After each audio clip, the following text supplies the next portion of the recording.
let's get right into it. You're from the UK. Your character has quite a different accent. And how did you really dive into that accent and that character?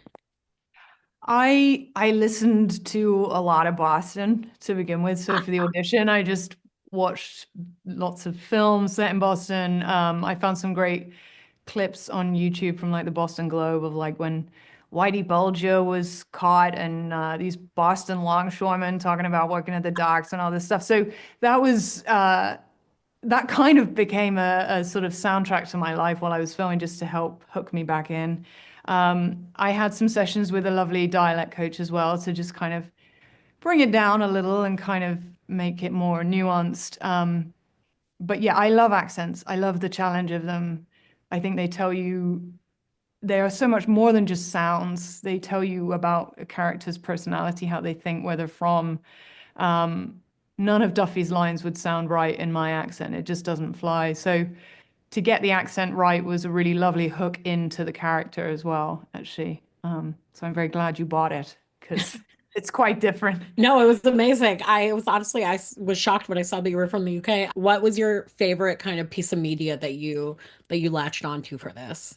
Honestly, it was some of the old like journalistic footage of interviews with folks, as I say, from quite a while back. So it was a very strong like Boston accent. But the longshoreman clip, it's worth checking out. It's just such a lovely time capsule that feels long gone by now. But yeah, it was that. It was kind of being with those characters that are like born and bred in Boston.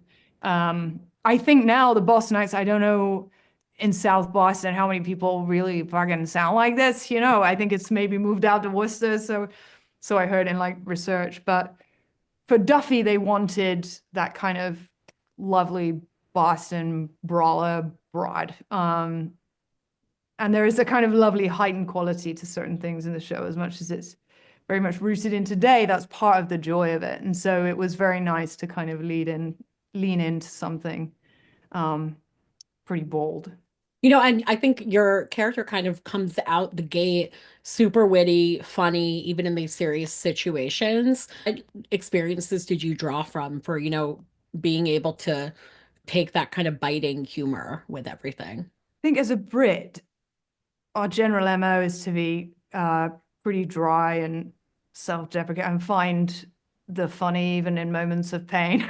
Um, so that is something I really connected with her sense of humor and not buckling in a crisis. I mean, I think I'm pretty good in a crisis. I just kind of hunker down and get on with it. I'm like, okay, well, if there's a problem, there's a solution. How do we get on? Like, let's not wallow. Let's just like fix what we can. And so um, that is something that I felt I shared with Duffy.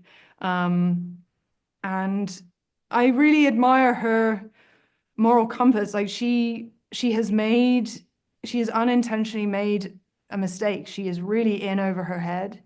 She's worked really hard to get where she is. She is very smart and intuitive, but she has unintentionally fucked up. And we are seeing her take responsibility for that.